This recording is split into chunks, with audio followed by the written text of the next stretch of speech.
Tu regardes, tu restes, tu fais partie du truc. Ici, on ne fait pas de contenu fast-food. Chaque vidéo est un terrain de jeu, un champ de bataille, une énigme. Tu veux juste cliquer, passe ton chemin. Tu veux comprendre, rire, cogner, réfléchir, alors reste jusqu'au bout. Et si t'es encore là à la fin, t'es pas juste un abonné, t'es un complice. Bonjour, bienvenue à Gilles Dapresse. Aujourd'hui, sujet spécial. Ça provient en fait d'un mémo qui a circulé dans l'entreprise pour laquelle je travaille, une entreprise, je ne la nommerai pas, qui embauche des milliers de personnes ici au Québec. Et le sujet est le suivant. Fraude au président à l'ère d'une intelligence artificielle. Comment éviter de perdre des millions? Je vous explique. Imaginez, vous recevez un appel vidéo de votre PDG, vous voyez son visage, vous entendez sa voix, il vous demande un virement urgent pour une acquisition stratégique. Évidemment, vous obéissez, c'est votre PDG. Quelques heures plus tard, vous découvrez que ce n'était pas lui, mais un deepfake. Bienvenue dans l'ère de la fraude au président dopée par l'intelligence artificielle. Aujourd'hui, nous allons plonger dans cette menace qui coûte des millions aux entreprises, comprendre comment elle évolue avec l'IA, et surtout découvrir les stratégies pour s'en protéger. C'est Gilles Dapresse, écoutez-moi jusqu'à la fin. Qu'est-ce que la fraude au président? La fraude au président, ou Business Email Compromise, est une arnaque qui cible les entreprises en exploitant la psychologie humaine. Le principe est simple. Un escroc usurpe l'identité d'un dirigeant ou d'un haut dirigeant et convainc un employé d'effectuer un virement urgent et confidentiel. Trois leviers psychologiques sont systématiquement utilisés. L'autorité, c'est le PDG qui le demande. L'urgence, il faut agir maintenant.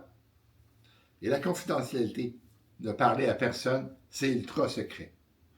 Ces tactiques existent depuis longtemps, mais l'intelligence artificielle leur donne une puissance inédite. Comment l'IA change la donne? Avec l'intelligence artificielle, les fraudeurs passent à la vitesse supérieure. Ils utilisent des deepfakes pour simuler les visioconférences avec des dirigeants. Ils créent des voix synthétiques indétectables. Leurs courriels sont désormais sans faute, personnalisés, imitant le style linguistique du PDG. Entre 2024 et 2025, les attaques par deepfake ont explosé de 1300% et près d'une fraude surtout alimentée par l'IA réussie. L'IA automatise aussi la collecte d'informations via le scrapping de données sur LinkedIn, rendant chaque attaque plus crédible. Les fraudeurs peuvent analyser des millions de profils pour identifier les bons interlocuteurs et leurs habitudes. Des études de cas marquants, parce qu'il y en a eu au cours des dernières années. Ces menaces ne sont pas théoriques. En 2019, la ville d'Ottawa a perdu 130 000 après un simple courriel usurpé. En 2020, le groupe TYT a subi une fraude de 2,38 millions de dollars, provoquant une crise de liquidité. En 2024, Arup, à Hong Kong, a été victime d'une fraude deepfake. 15 virements, 25 milliards de dollars envolés. Ces cas montrent que personne n'est à l'abri des PME ou multinationales. Et la tendance est inquiétante. D'ailleurs, au Canada, les pertes liées à la fraude BEC ont augmenté de 43% au premier trimestre 2025. C'est maintenant. Comment se protéger? Face à ces menaces, la vigilance humaine reste la première ligne de défense. Formez vos équipes régulièrement avec des simulations de fraude. Mettez en place une double validation pour tout virement inhabituel, même en cas d'urgence. Utilisez des technologies anti-usurpation comme SPF, des KIM ou des marques pour sécuriser vos courriels.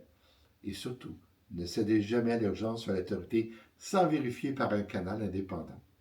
Un simple appel téléphonique peut sauver des millions de dollars à votre entreprise.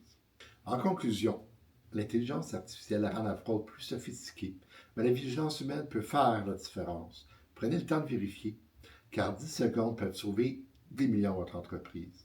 Abonnez-vous à Gilles Dapresse pour plus d'analyses sur les enjeux numériques et financiers.